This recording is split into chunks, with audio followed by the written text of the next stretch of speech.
nanti bait Allah itu akan dibangun lagi di Yerusalem. Nah, sampai hari ini kebanyakan orang yakin bahwa itu akan dibangun di tempat Dome of the Rock, yaitu Masjid Kubah emas. Karena dipercaya bahwa Abraham pernah mempersembahkan anaknya Ishak di tempat itu. Jadi kemungkinan tempatnya akan ada di situ. Masalahnya kalau masjid diruntuhkan, diganti menjadi, bukan gereja ya, diganti oleh bait Allah. Apa enggak perang dunia ini? China, India kemungkinan akan berkoalisi. Kim Jong-un kelihatannya akan di sana, saudara-saudara. Ya, posisinya.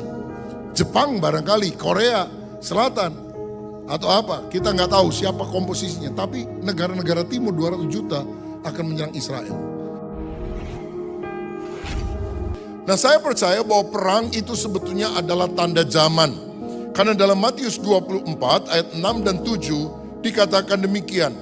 Kamu akan mendengar deru perang atau kabar-kabar tentang perang. Namun berawas-awaslah, jangan kamu gelisah, sebab semuanya itu harus terjadi, tetapi itu belum kesudahannya. Sebab bangsa akan bangkit melawan bangsa, dan kerajaan melawan kerajaan, akan ada kelaparan dan gempa bumi di berbagai tempat.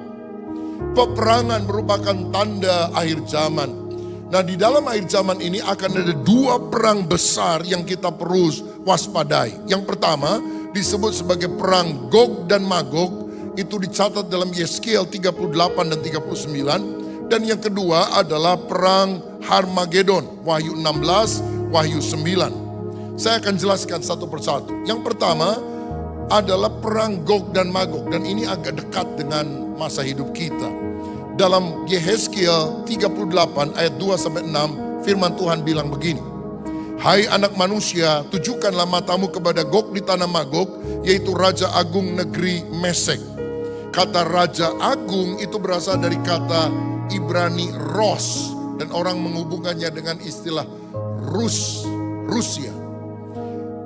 Hai anak manusia, tujukanlah mukamu kepada Gog di tanah Magog, yaitu Raja Agung negeri Mesek dan Tubal, dan katakanlah, beginilah firman Tuhan Allah, lihat, aku akan menjadi lawanmu, hai Gog, Raja Agung negeri Mesek dan Tubal.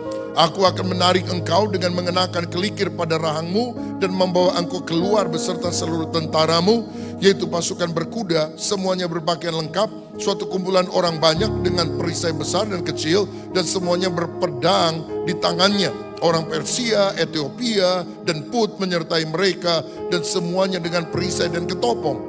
Orang Gomer dengan seluruh bala tentaranya, Betogarma dari utara sekali. Dengan seluruh bala tentaranya, banyak bangsa menyertai engkau. Yeskiel 38 ayat 14-15. Sebab itu bernubuatlah hai anak manusia, dan katakanlah kepada Gog, beginilah firman Tuhan Allah.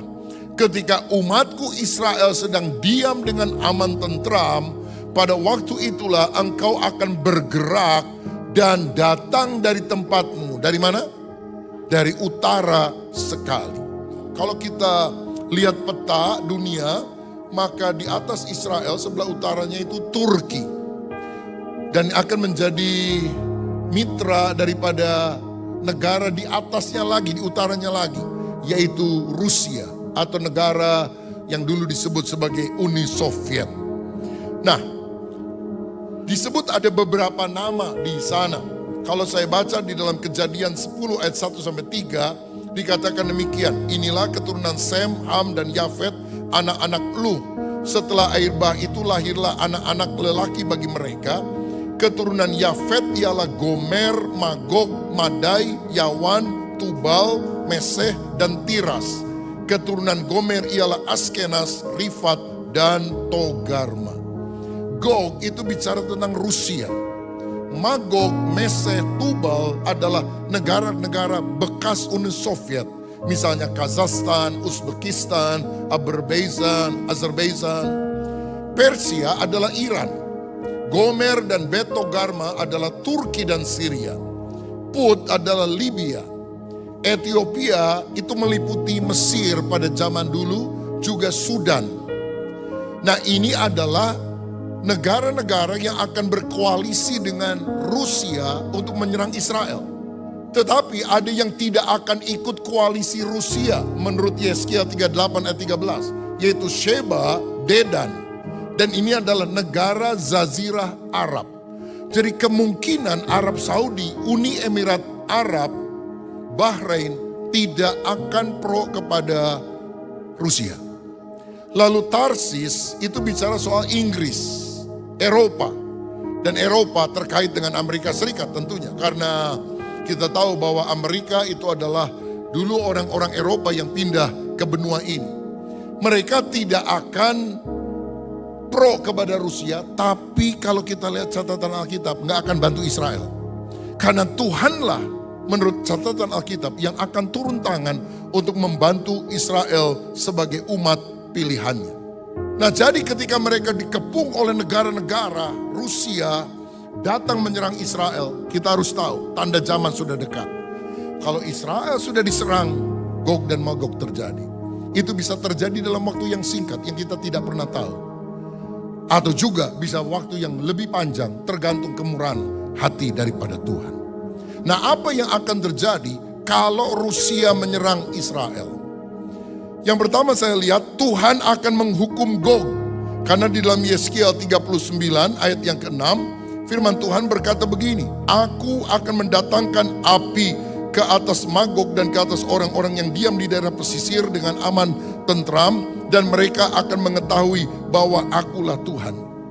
Tuhan yang akan berperang, dia memberikan bencana-bencana alam kepada pasukan yang menyerang Israel. Akibatnya, orang-orang yang menyerang Israel, mayatnya akan dikubur selama 7 bulan.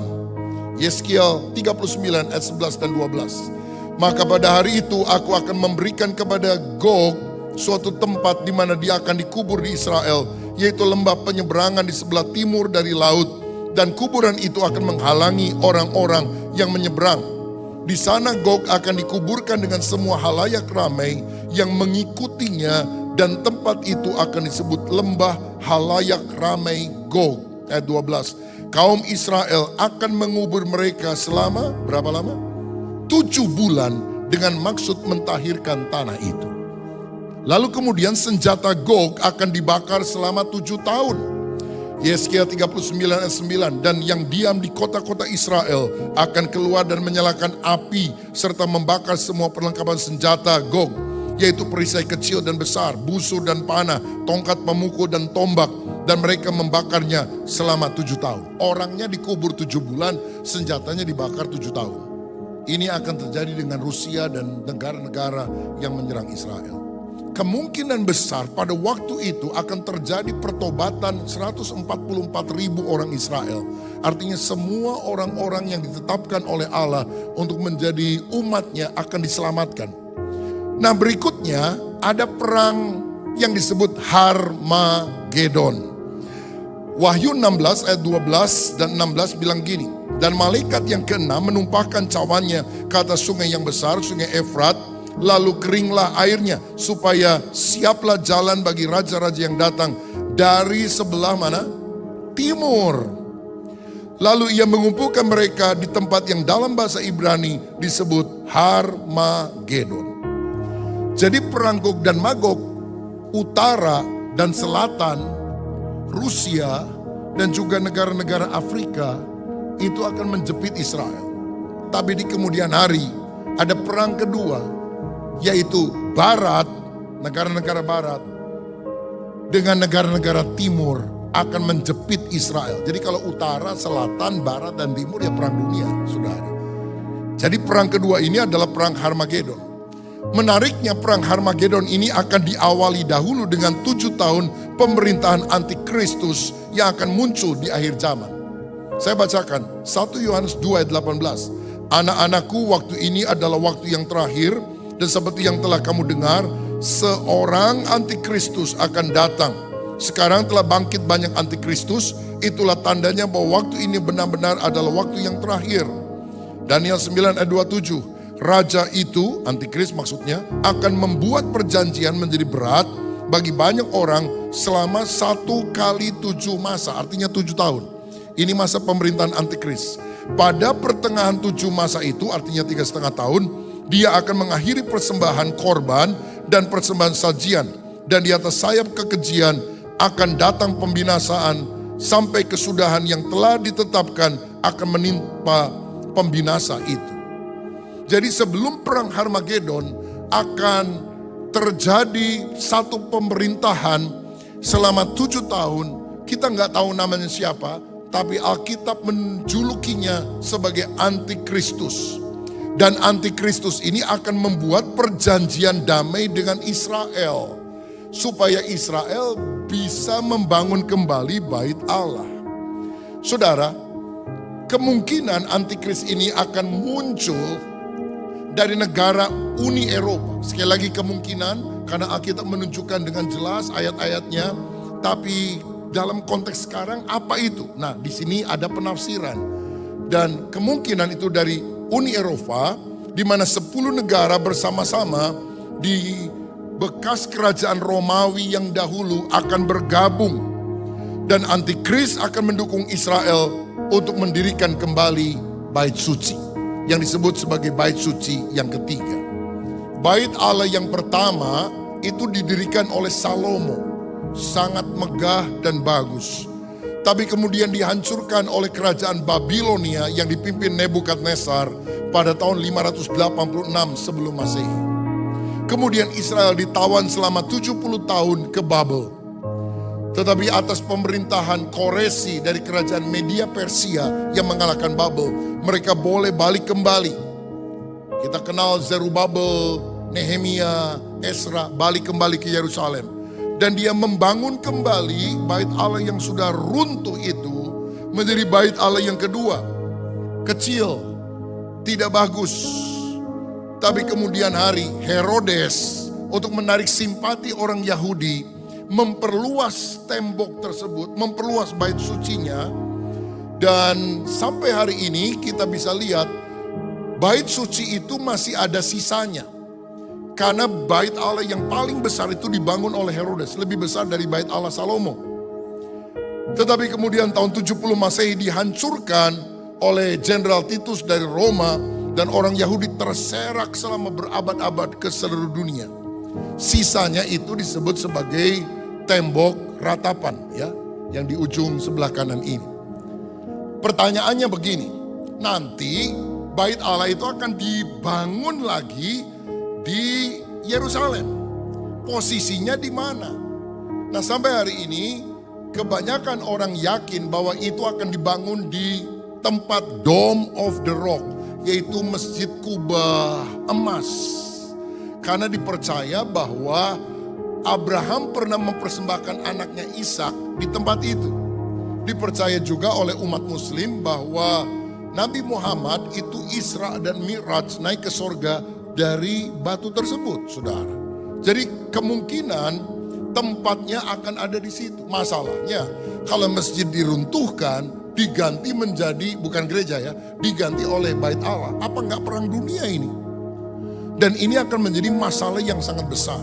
Namun saudara, walaupun pada tradisi Yahudi sampai hari ini percaya bahwa tembok itu atau bait Allah itu ada di Dome of the Rock, tapi menurut Alkitab dan penggalian arkeologi kalau kita selidiki dengan seksama, ternyata bait Allah itu ada di tempat pengirikan orang yang namanya Ornan, 2 Tawari 3:1. Dan ada di atas mata air Gihon, 1 Raja-Raja 1 ayat 33. Masalahnya di Dome of the Rock itu tidak ada air yang mengalir. Hanya ada batu besar. Kenapa di bait Allah perlu ada air yang mengalir? Karena bait Allah itu kan tempat persembahan korban. Itu korbannya banyak sekali, darah di mana-mana. Kalau nggak ada mata airnya, gimana mereka punya kemampuan untuk membersihkan darah tersebut? Jadi di tempat itu dulu ada mata air. Nah, Yesus bilang tidak ada batu bertumbuk di sana karena dihancurkan.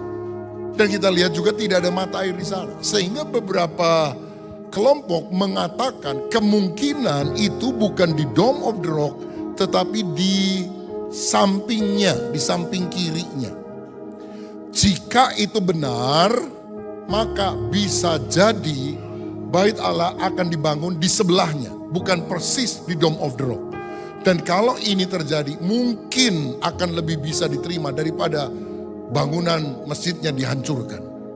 Tapi mana yang lebih banyak percaya? Orang lebih banyak percaya di Dome of the Rock. Dan ini masih menjadi pergumulan, saudara, juga bagi orang-orang Yahudi yang ada di sana. Nah, setelah 3,5 tahun, Antikris akan mengingkari perjanjian. Karena gini, Antikris memerintah 7 tahun. Dia bikin perjanjian damai dengan Israel. Kamu boleh bangun bait Allah. Tapi setelah bait Allahnya dibangun, pertengahan perjanjian itu dia batalkan. Karena Antikris minta dia yang disembah sebagai Tuhan. Dia akan menjadi penguasa dunia. Dan dia minta disembah sebagai Allah. Kalau tidak mau, maka orang-orang akan disiksa sampai mati. 2 Tesalonika 2 ayat 3-4. Janganlah kamu memberi dirimu disesatkan orang dengan cara yang bagaimanapun juga. Sebab sebelum hari itu haruslah datang dahulu murtad. Dan haruslah dinyatakan dahulu manusia durhaka yang harus binasa.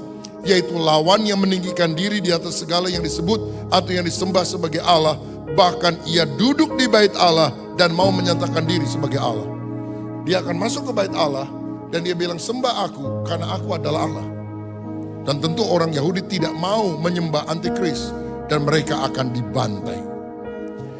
Nah, pada waktu itulah Israel akan diserang oleh bangsa dari timur. Jumlahnya 200 juta orang. Karena dalam Wahyu 9 ayat 15 dan 16 dikatakan, maka dilepaskannyalah keempat malaikat yang disiapkan bagi jam dan hari dan bulan dan tahun untuk membunuh sepertiga dari umat manusia. Dan jumlah tentara itu ialah 20.000 laksa pasukan berkuda. Aku mendengar jumlah mereka. Jadi berapa jumlah orang yang datang dari timur untuk menyerang Israel? 200 juta. Saya percaya China akan datang. Karena konflik persaingan Amerika, China sekarang juga makin hari makin meningkat, saudara. Dan China tidak akan pernah mau dikuasai oleh Amerika atau negara barat. Dan akan konflik itu terjadi. Pusatnya adalah Yerusalem. 200 juta orang akan datang. Kalau Cina nggak ikut perang, nggak mungkin bisa 200 juta.